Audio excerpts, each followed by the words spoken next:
The following program is made possible by a grant from Warner Lambert, a global maker of pharmaceuticals, consumer health products, and confectionaries. Warner Lambert, we make the world feel better. You're under arrest for... It wasn't just a phone call. It was a recitation of the bomb recipe, stating that the defendant was Yeah, he's on probation 2 times. I want him under arrest. Medical treatment, which you will not get at the House of Correction. Well, I was terrified, but like 2 hours, I couldn't go anywhere. Some guys beat their wives because they have no place else to put their anger. A lot of guys beat their wives because they can't.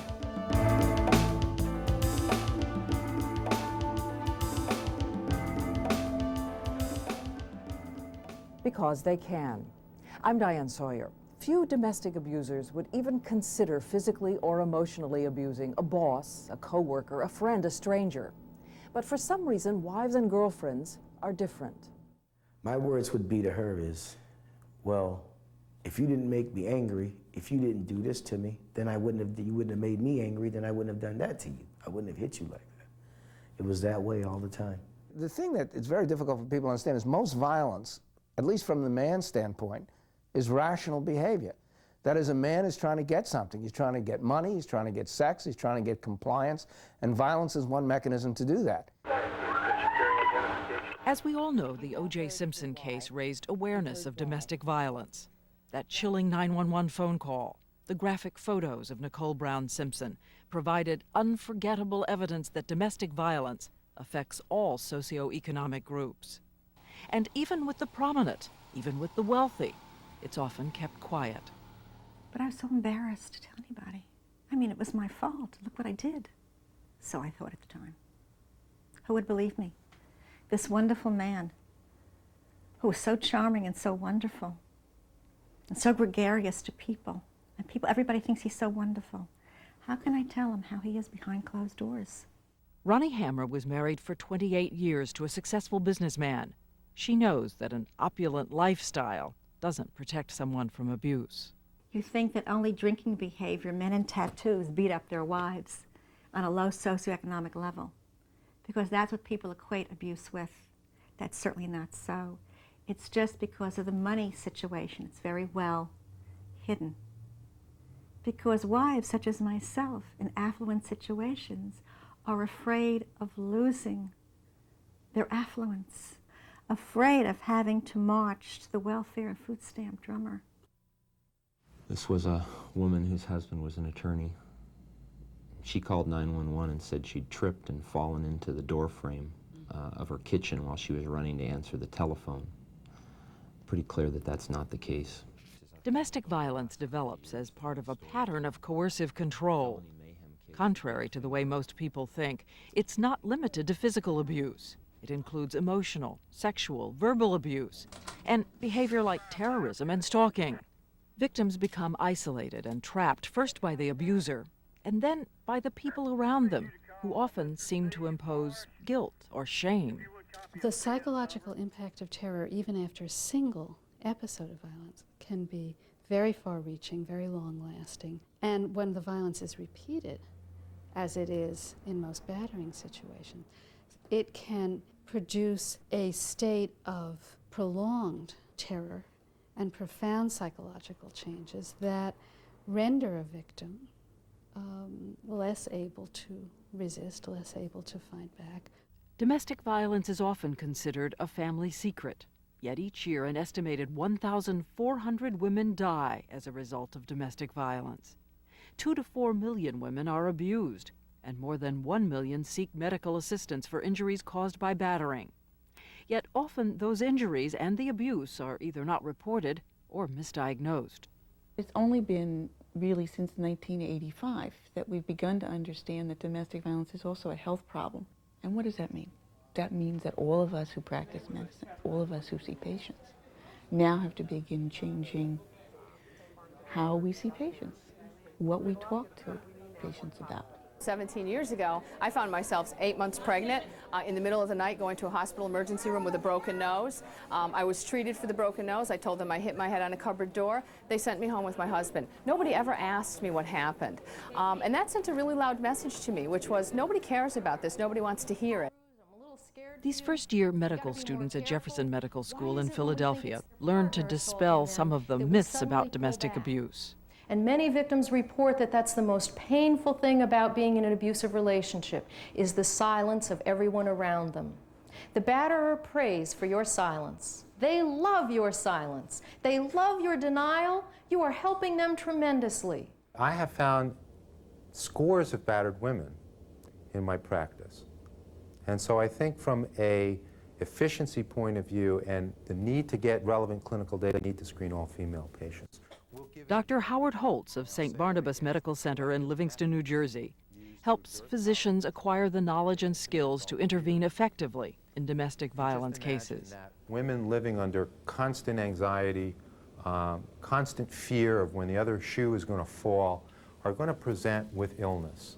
Without a clear underlying medical diagnosis, think to ask the woman about domestic violence. But many women know what's wrong. For some, just a look in the mirror serves as a harsh daily reminder of physical violence. It was swollen out to here, and looked like I had no cheekbone. It was totally flat on that side, and it was really purple. It just really looked like a little freak. To help those faces and bodies that have been badly disfigured and scarred by years of abuse, some facial plastic surgeons throughout the United States are offering free reconstructive surgery. Shirley Lomeo used to look like this before Dr. Edwin Williams reconstructed her face. It's one thing for me to offer my services pro bono or free, but another thing to increase the awareness to the point that women who are in these situations decide to do something before they end up with an injury. We know that women who are abused suffer more depression, suffer more stress, more psychosomatic illness, are going to take more time off from work, are going to have more bed days of illness. So it's going to cost them from the bottom line. Each year, domestic violence costs American companies an estimated $3 to $5 billion in reduced productivity, staff turnover, and increased health care costs. More than 50% of battered women are late for work at least 5 times a month and miss at least 3 full days of work a month. When women are late for work, when they don't get to work, when they can't concentrate on their work, they don't come to their boss and say, listen, I'm a victim of domestic violence, you got to give me a break here, I need time off, etc. It just doesn't happen, so there is massive underreporting. Mark and Susan Braverman run a Boston company that specializes in trauma intervention and violence prevention for public and private organizations. If they don't do something about it and something happens on company property, it's going to cost them an awful lot of money and an awful lot of the kind of publicity that they don't want. That's not the way an organization wants their name in the media. And the effort to deal with the violence at home can cost the woman at work, cost her her job. She has to decide either I'm going to keep my job and stay in this abusive relationship, or I'm going to leave the abusive relationship and lose my job. But the job is so crucial to her being able to permanently leave that relationship. Yet if the woman works and stays at the same job, the abuser will know where to find her 8 hours a day. That's what happened to Lynn. Lynn's ex-husband knew where she worked and one day walked into the lobby of her office building at the Polaroid Corporation in Massachusetts. Every time you'd come or go out of the building, you're like this. I still to this day drive looking in my rear view. And even though he has passed away, I swear I see him sometimes.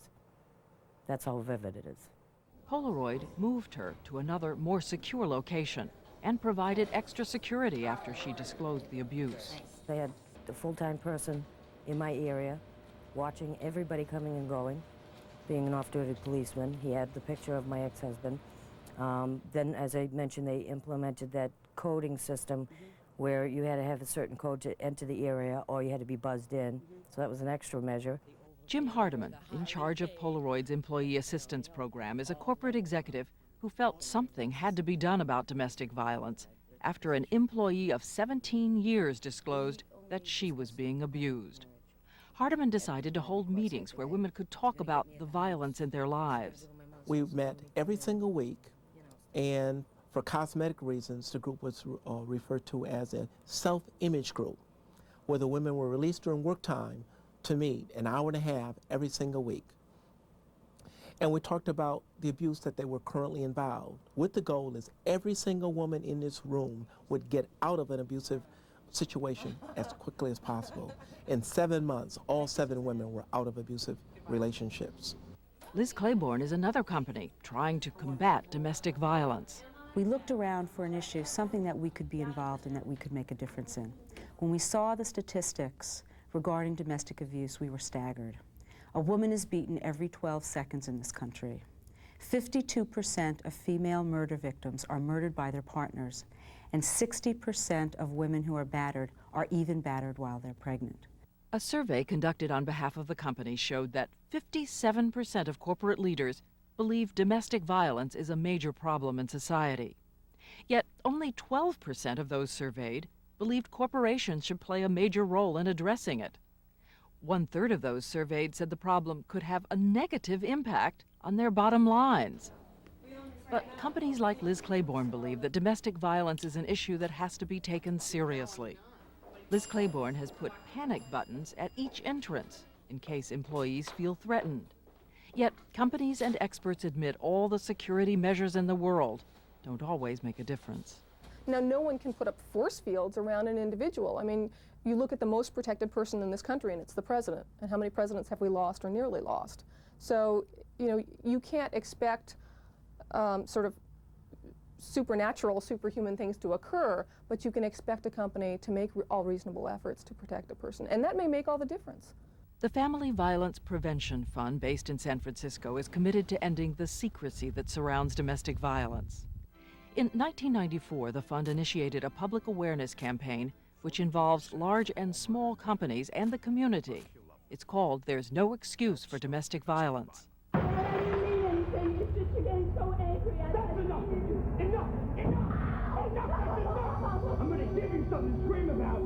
One of the reasons we've been working with Marshalls and we've been working with other corporations is because they have the ability to affect hundreds and thousands of people. In one day last year, Marshalls sent out information on domestic violence to 26,000 employees in one day. That's what we need every corporation to do. Marshalls got involved in the issue after its CEO saw young victims of domestic violence firsthand at St. Anne's home in Methuen, Massachusetts. The children at St. Anne's are victims of domestic violence themselves. They've not only been abused by dad, but sometimes mom. And almost all of them there have witnessed their mom physically abused. That's one reason why experts believe it is important to educate children while they are young, that violence is not the way to solve problems. We can break the cycle of violence that is spilling out into the streets. For the child who watches his father beat his mother comes to accept violence as a way of life. Children historically, again, have been treated as the silent victims, the forgotten victims of domestic violence. Many times they are not touched by the actual hit, but they are touched by the exposure. They don't cause the fighting. The fighting is not as a result of something a child may or may not do. Unless we go into and break that cycle of violence that the mother has traditionally experienced, or break the abusive behavior of the abuser, that will be passed on from generation to generation, and it will have a progressive pie-like effect. Judges can play an important part in solving domestic violence by helping courts respond quickly to incidents of domestic abuse. You are to have no contact. You are to have no contact with her son, Robert. I am referring your son based on the fact that he is in fear, that he has experienced changes in behavior, that he saw this incident of violence to the University of Miami Mailman Center. It's extremely important that Robert does not think he is the one who caused any of this domestic violence. He is not to blame. In Miami, when a child has been exposed to violence, Judge Linda Dakis sends both mother and child to the University of Miami's Mailman Center for Child Development for free psychological counseling.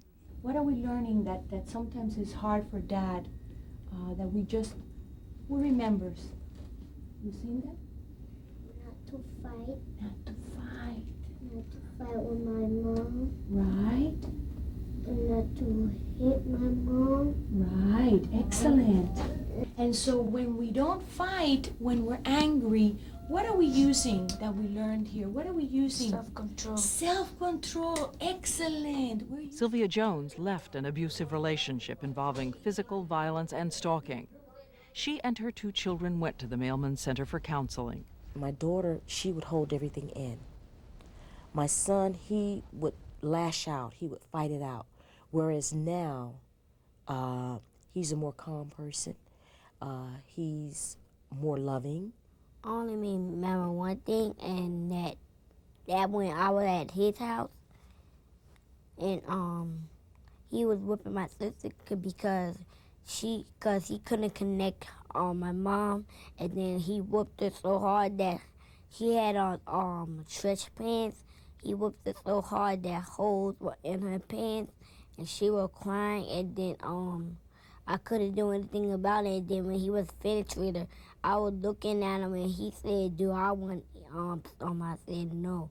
And then he was in a mad voice. When I came here, I was so angry, and then they made me calm down. And then I wasn't mad at I wasn't really angry and mad like I used to be at my mom or my sister. It was hard because I had to do with my mother. She was angry, and so was my little brother, and I was angry. And then my father always come around here, and he was definitely angry. And then I made my mother more angry, and my little brother was scared. And he'd come to me crying sometimes, and so it was just hard. Shontavia felt that the counseling helped her understand that she wasn't alone in witnessing violence and in not having a dad around the house.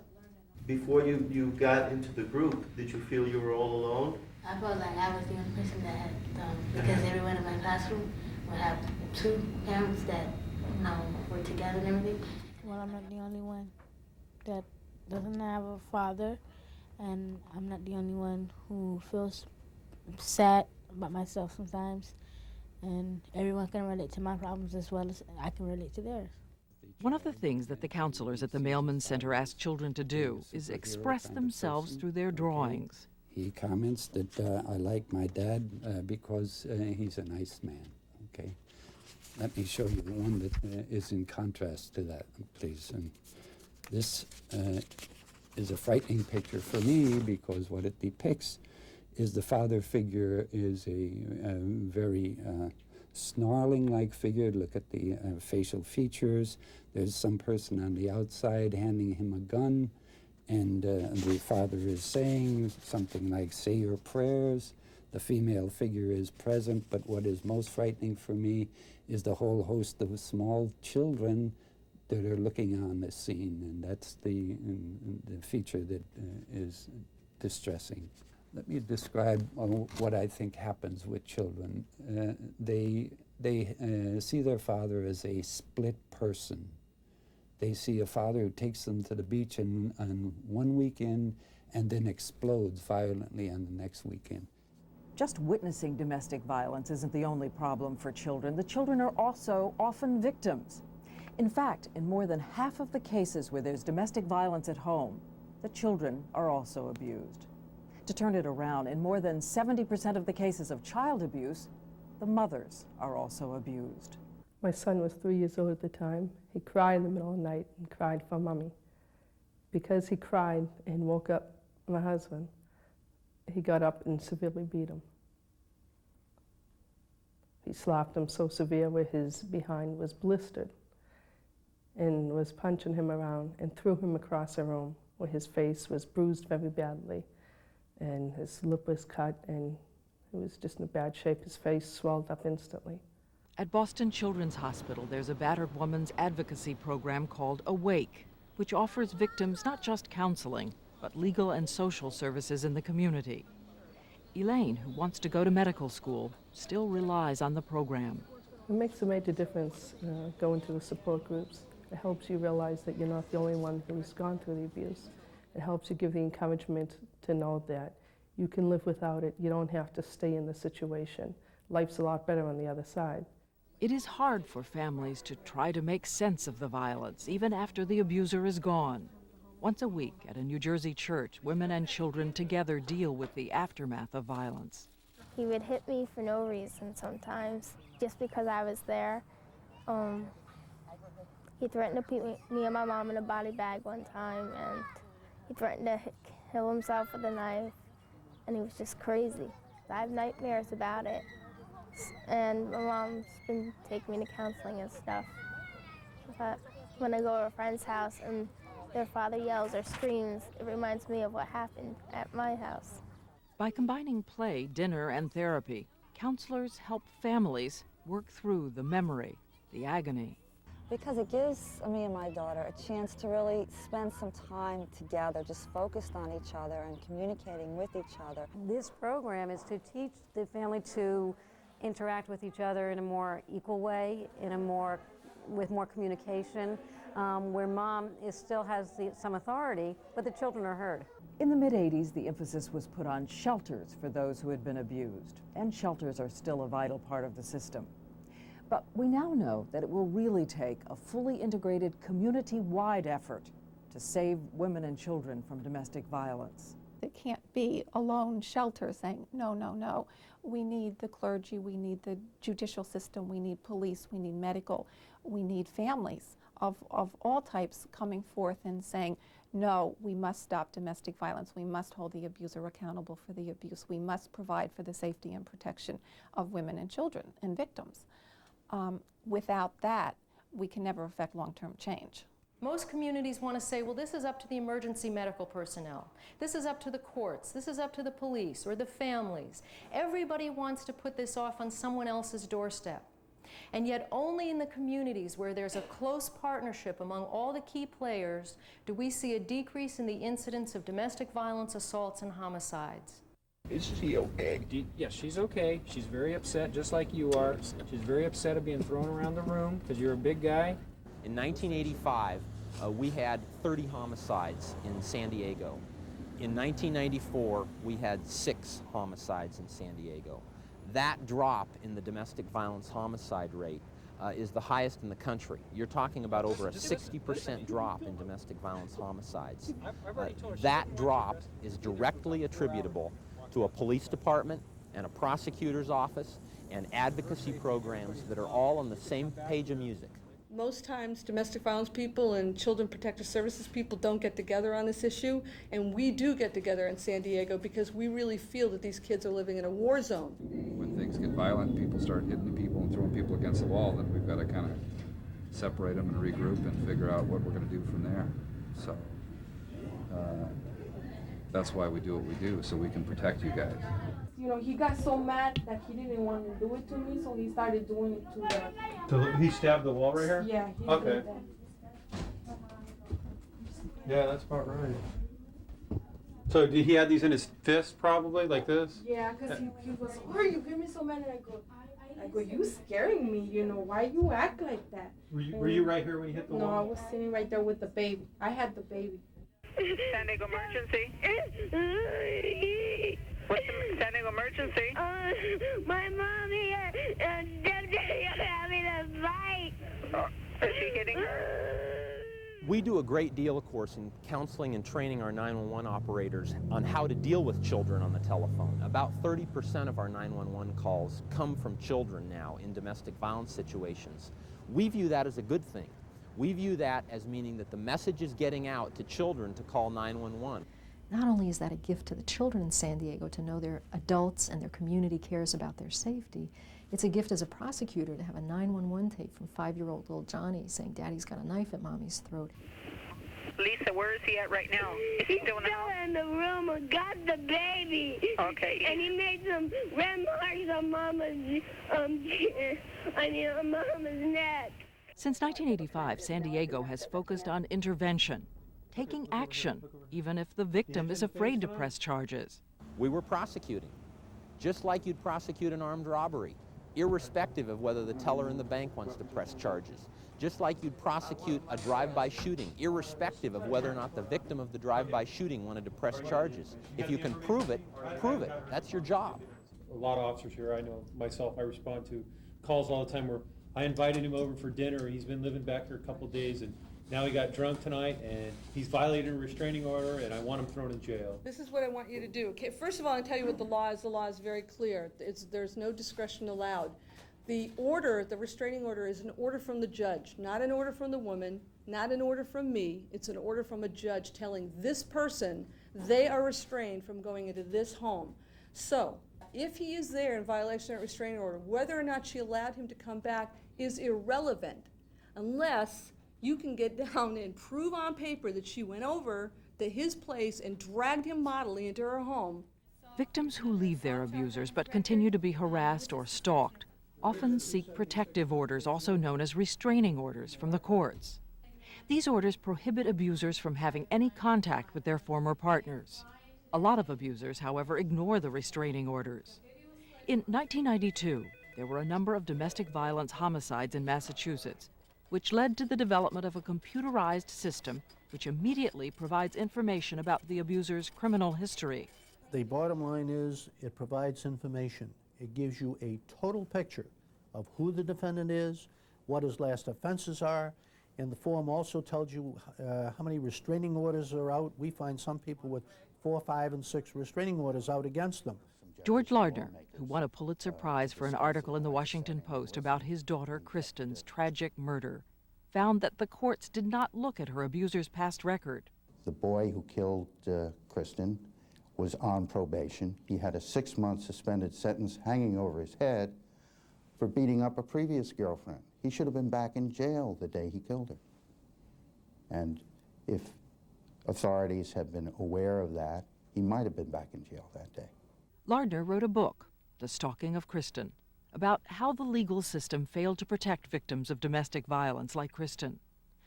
Although his daughter got a restraining order, her abuser was still able to shoot her in broad daylight at point-blank range. I think it's still taken too lightly as a minor crime in the terms of not murders, but domestic violence, the beatings, the assaults, and batteries that go on every day. And if you don't take care of the little things, they grow into big things, like murder. Metro Police, open the door. He's wanted in a stalking case, and he's also threatened the victim's life and the victim's children's life, and we consider him a high risk. In Nashville, Tennessee, a coordinated approach has resulted in a 70% decrease in the number of domestic violence deaths in the first year of the program. The focus is on seeing that the convicted abusers do jail time. Parole violation, a stalking warrant, and assault. And the stalking, I've got a very long cassette tape of telephone answering machine messages that this gentleman has left on the victim's machine, threatening that he's going to kill her. We've got men and women dedicated to nothing but investigation of crime within the family, which is unique. In most police departments, family violence is just lumped in with other crime categories. And domestic violence is unique in that it's a pattern of coercive behavior, and it needs a special kind of investigator to work on the case. You have to understand the dynamics of it, you have to understand the effects on children, you have to understand the effects on the elderly. She fought him off and she fled and went over to room 127, called the police. Well, I went to work with a black eye, and I got this scar through my eyes where he beat me up. Okay, then what happened? I don't know. He stabbed me, he choked me. And when I passed out, when I passed out, I dreamed he was choking me. Because I wasn't out that long. What came first? And then he stabbed me, and then he said if I went anywhere, he'd kill me. What came first, the stabbing or the choking? He knocked me on the floor down over here, and I went with his belt. Has a leather belt with a big buckle on it. He did what with his belt? He started whipping me with it. Okay. So I got up and got back on the bed, and he continued to hit me with his belt. Where did he and the buckle. All over my butt and legs. Okay. Because I was terrified for like 2 hours. I couldn't go anywhere. He was going to kill me. He sat there with the knife in his hand. So would you do me a favor and go to the hospital and just get checked over? He hit me with his fist. Okay. So I think maybe we need to get you checked out in the hospital, get you some stitches in your finger. No, I can Set a bond of $7,500, and Mr. Helnick, I'm also going to put a no contact condition on the bond, and by no contact I mean not only in person but by phone or in writing or through third persons, and you're to vacate the premises until further orders of a court. They've never been held accountable before. They've never been chased down by a police squad like this before. And some of them can say some pretty incriminating things like, well, it's only my wife, I thought it was okay, you mean this is against the law? You hear these things, and sometimes it's pretty amazing. And we'll be disclosing to each other. Hamish Sinclair runs the batterers program at San Francisco County Jail in San Bruno, California. If we can understand what it is that we're doing, then we can understand a little bit more why we're doing it, instead of just assuming that she knows, because I feel like I'm the macho guy. Yeah. It's old Mr. BS, right? Yeah. What does that mean? It's the bull, Melrose. What does that mean, old Mr. BS? Melrose belief system. The old male role belief system. Yeah. Right? What men have been taught to do, what being taught to believe, right? Right. It's not a neurosis, it's not a psychosis. Violence against your partner is, to me, a political event. It's about the use of women. Our men have been trained to use women and coerce them through violence to do what they're told to do. So we take a re-educational approach, and we re-educate men back to who they were before they were educated by a male role system, to believe that it's their right and obligation. It's not just a right, it's an obligation to control women, and then coerce them into their control. And you gotta be able to go, whoa, there's a fatal problem. Because that means you're gonna have to slow down at this yellow light and what? You're gonna have to slow down and Yellow light and stop then at the red light. Stop. At the red Stop. Stop. Stop. And that's what we're gonna spend 16 weeks trying to figure out. Emerge, based in Cambridge, Massachusetts, was the first counseling program in the nation for men who batter. Men meet in small groups to learn to identify their abusive behaviors. There's one time when it got so violent, you know, I was hitting her like she was a guy, you know. I mean, I was punching her, kicking her, swear at her, such abusive, bad abusive words. I'd give her body shots. That's how bad it would get. I want to be the macho man in the house, you know, and I think, well, that was one of the problems. And I remember all the time when the problem started, I always said to her, wait a minute, I'm the man here. I'm the one who take the pants, not you. And I was told wrong. The more patriarchal the culture, the more men run things, and the bigger differences between women's power over their own lives and men's power over women's lives, the more likely you will have more domestic violence. We just wanted to demonstrate that the law really has a lot of support from women and from a lot of people and from men, and that it has been doing its job. It's protecting women. Puerto Rico has had a law making domestic violence a crime since 1989. However, advocates still hold periodic demonstrations in support of the law. I've done a lot of training with the police officers and with the prosecuting attorneys and judges, and they have a very sexist attitude where they really, it's very difficult for them. There's a lot of resistance to implement the law because they feel it's a man's right to beat his wife. In some instances, the police themselves are the abusers. When the aggressor is a policeman, the impact it has on society is very severe, because according to society, we are the example. Women are raised in Latin America to be responsible for their family, to maintain the family together. And that means that if they speak out about the problem, then they must maybe leave or they are separated from their husband, and that's against what they have learned. So they keep silent.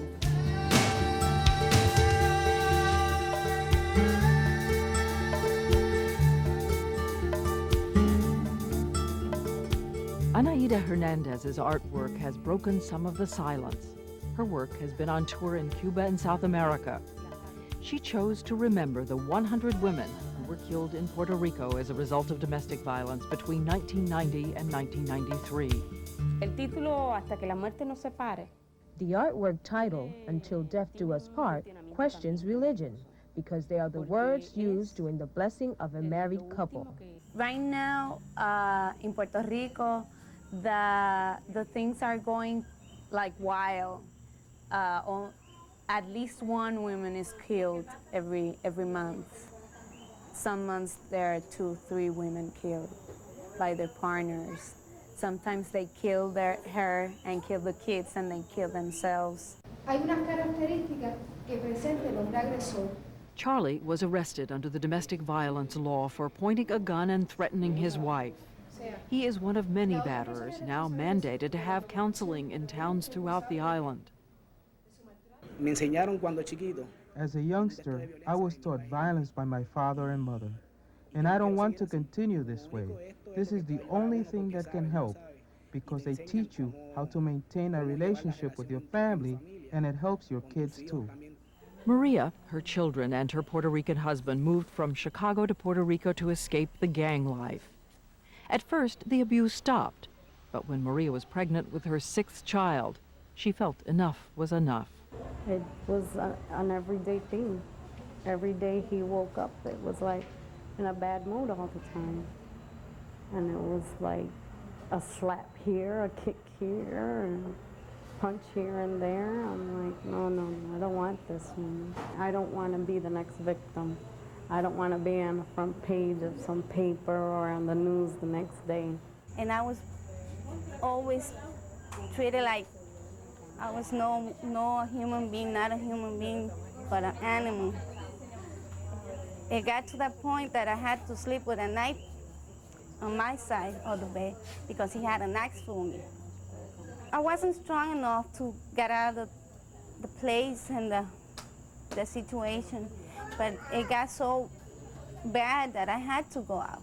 I had to go out and look for help. I went out of my house for 7 times.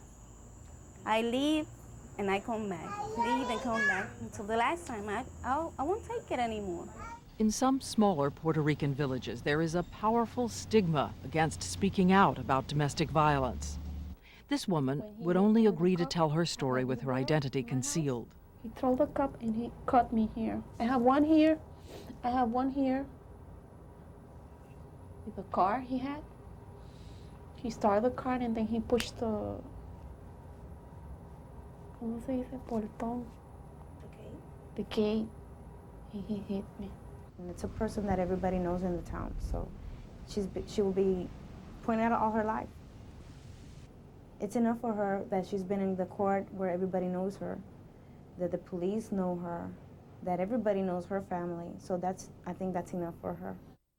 While the Native American culture is considered a matriarchal society, men still get away with abuse. The abuse is complicated by the vast, isolating nature of the Navajo reservation, which covers 100,000 square miles in parts of Arizona, Utah, and New Mexico. They say it's the man's place to discipline the woman in our culture, which to me I don't agree with. When he had beaten me up, I said, I'm not going to take this anymore. I don't have to. That's not the way I was raised. Yes, I am a Native American, and I should respect some of my cultural ways, in which I do, but that's not one of the cultural ways I'm not going to respect.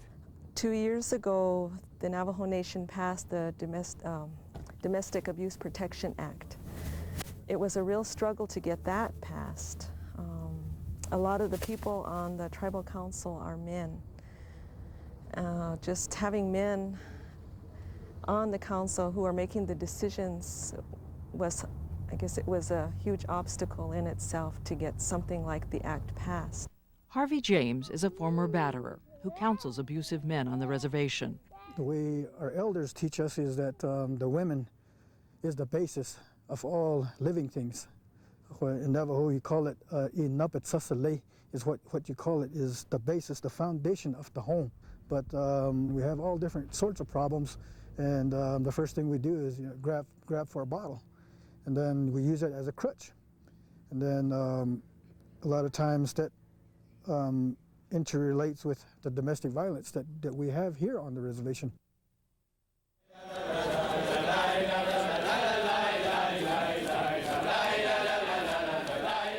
Domestic violence is everywhere.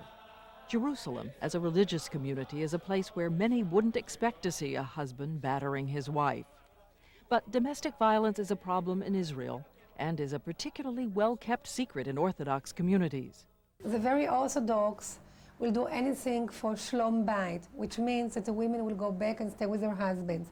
I mean, they'll do anything they can just not to separate families. It's really one of the main important values, not to break a family. Even if there is a violence, even if there are the most terrible things happening, still they'll prefer the women to stay with their husbands. This has been a country that is fighting desperately for our survival as a people.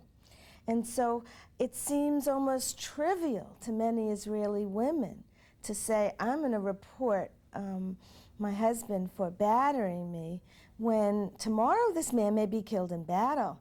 There are 7 shelters in Israel which are always full, but reliable statistics on domestic violence are not kept. As a writer and speaker on the physical and emotional health of black women, Evelyn White has called the domestic violence experience for African American women an especially complex and multi-layered demon. I think many black women, and it's very, very sad to say, have been sort of conditioned to believe that there will be abuse in their lives by virtue of the fact that they are African American women. And I think that is what needs to be addressed, is just this expectation that our lives will have this sort of harshness and cruelty in it. The poet June Jordan has said about black women, none of us has ever known enough tenderness, and I think that that's quite accurate. Historically, men have exerted control and power over women. But women and men involved in same-sex relationships are not immune to battering. I never thought that I was in an abusive relationship. I never realized what that was. I never named it. It took me like 3 or 4 years out of the relationship to name it. I knew of domestic violence programs. I had volunteered for one, but I thought it was really a heterosexual thing. I never thought that I could say that a woman was beating me or abusing me. Some states have enacted laws prohibiting discrimination against gays and lesbians, but they can still lose their jobs. They can lose child custody battles, even in a city like San Francisco, well known for its homosexual population.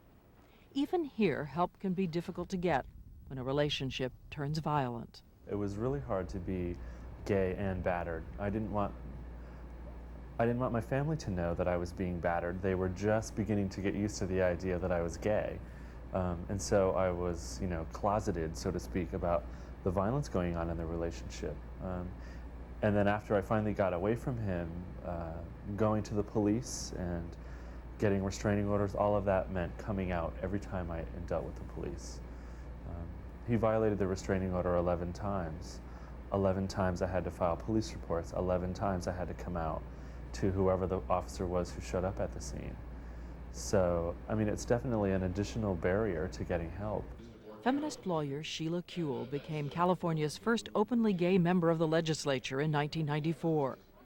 The former child star who played Zelda Gilroy on the popular TV series The Many Loves of Dobie Gillis helped rewrite California's domestic violence statutes to protect gays and lesbians. The domestic violence movement, of which I had a big part, has created the image that this is about the power of men over women. It's really hard to visualize how this is going to apply to gay male couples or lesbian couples, but it does, because it's not about gender, it's about power and control. Domestic violence has been a straight issue for a very long time. It was developed the theories, they're all around straight relationships. It's men beating women, and men are the enemies.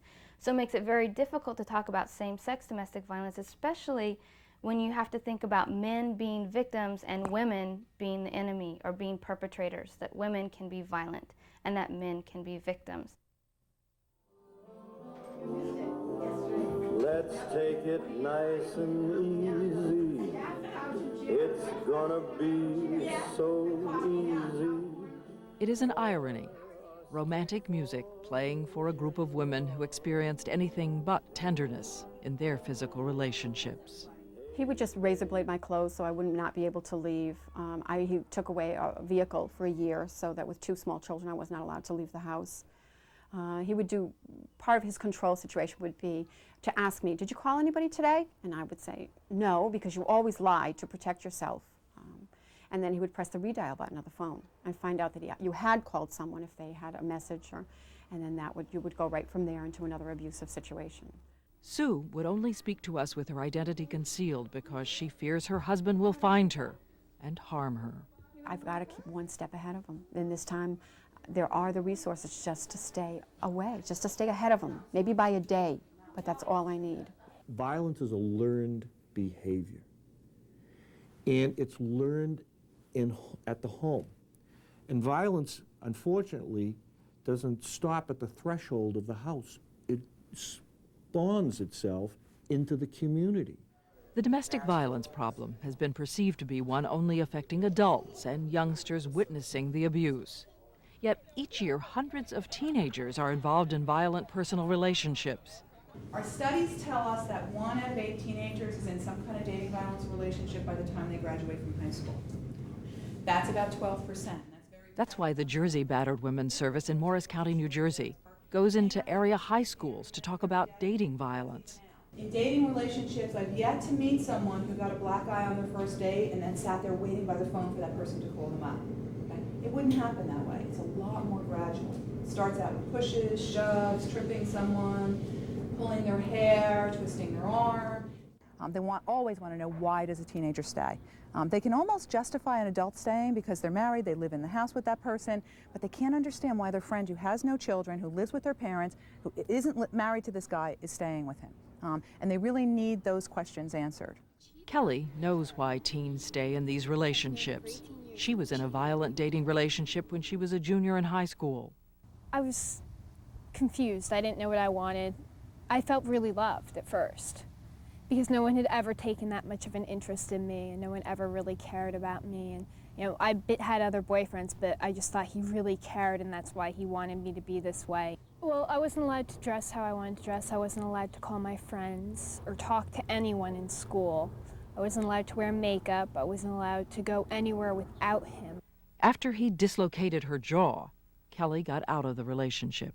It took me a really long time to realize that he wasn't treating me right.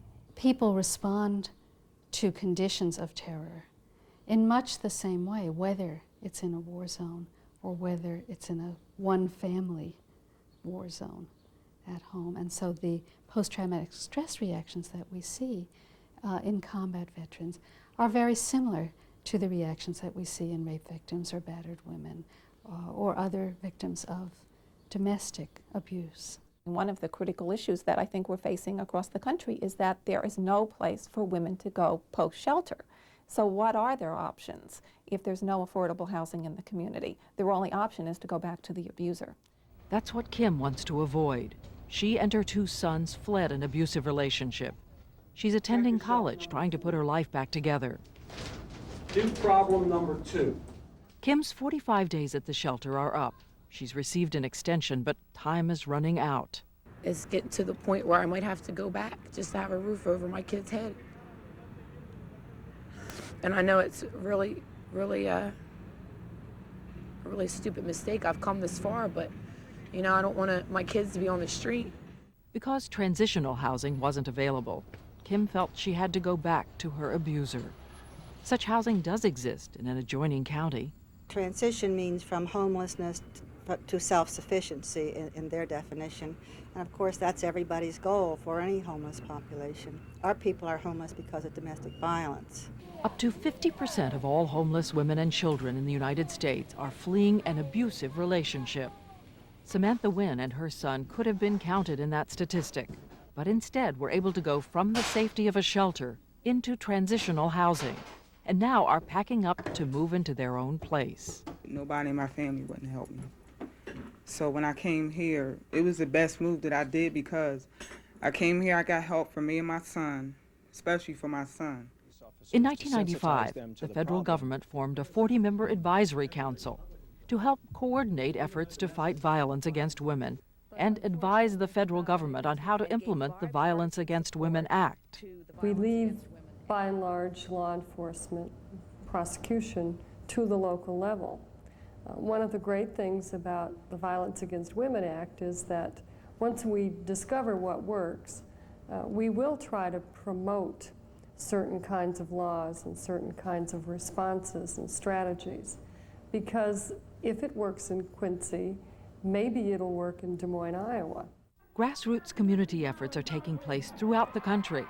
In Boston, the Jane Doe Walk for Women's Safety each year memorializes thousands of women who have fled to escape the violence in their lives. The goal of the Walk for Women's Safety is to create a community of intolerance, of thousands of women and men who could walk and at the same time raise money for other battered women, other Jane Does, who may need a few dollars just to get out of town, to change the locks on their door, maybe pay the first month's security deposit or whatever, some emergency needs that battered women may have. Silent marches across the country also raise awareness. Here in New Jersey, participants carried life-size silhouettes representing domestic violence victims from the state's 21 counties, some of whom were murdered. Domestic violence flourishes because of silence. But in storefront and office windows in 6 Connecticut towns, there's a small but noticeable sticker that lets people know that a free phone is available to call for help. You can use the phone in this business to call women's emergency services or the police, and nobody would bother you about it. And it would be safe, and you could stay in the business until the cops came or until you could leave. And it was really a way of getting abusers to know that they weren't just being accepted and it wasn't tolerated. Domestic violence is also not tolerated at Michigan State University, where the nation's first on-campus safe place is open to students, faculty, staff, and their partners. Some former victims have not forgotten the terror in which they once lived. Many have dedicated their lives to helping victims still in danger. There's Linda Jones from Chicago, a former battered woman who has formed a company which provides free bodyguards to victims whose lives are in danger. The men are not just looking for them to beat them, they're looking for them to kill them. So we supply security agents. We take them to school, to work, back and forth to each court date, because that's where stalkers know you're going to be. And there's Linda Faye Walls, whose ex-boyfriend, now on death row, battered and stalked her for months prior to burning her house down and killing her 4 children. He would say that he would kill my family, kill members of my family if I tried to leave, where if I left, he could not find me. He still had access to my family. When a person is stalking you, that person has declared war on you, okay? But instead of giving up, Walls began to teach women how to protect themselves from stalkers. There has been at least 2 stalking victims in Illinois that I have helped, and I know I helped because, for one thing, they could not even get a restraining order. Not only have former victims dedicated their lives to stopping abuse, but others who just want to get involved volunteer to stop the violence. We believe that our support groups, the peer support, is a vital part of intervention with victims. In Somerset County, New Jersey, the Resource Center for Women and Their Children trains members of the community to become domestic violence crisis intervention counselors. And I would hope that somehow by being part of a domestic violence team, intervention team, that in my own little way, I would be able to model to abusers a gentler, more understanding male image. There is no research to support the notion that women with specific personality traits like poor self-esteem are more likely to be battered. And people often don't understand that the victim is the expert on the safest move to make. Many women who are battered are murdered right after getting a domestic violence restraining order, right after separating. And and I always trust a battered woman to know. She knows much better than I. I can say whatever, you can say whatever, but that woman in that situation, she knows whether she's safe or not. I think violence, and particularly domestic violence, makes people feel scared and vulnerable and helpless. All right. 60 days contempt. Take him downstairs.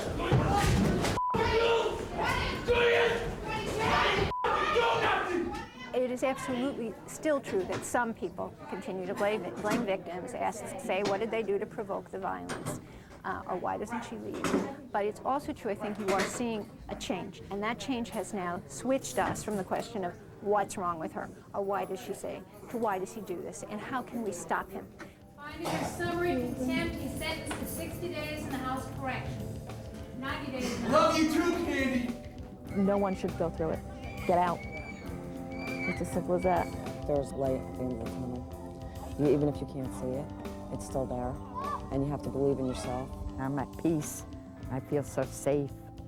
Yeah, and there's no excuse to go back. There's help out there. There's a safe place, especially for the kids. You can't let that fear immobilize you when you consider the consequence. Seek out help. Unisolate yourself. There are people out there who will help you. There are people out there who will love you. There are people out there who you can love. Life goes on. If after watching this program you feel you are experiencing any form of domestic violence, call the National Domestic Violence Hotline at 1-800-799-SAFE for the phone number of the program nearest you, a program that can help.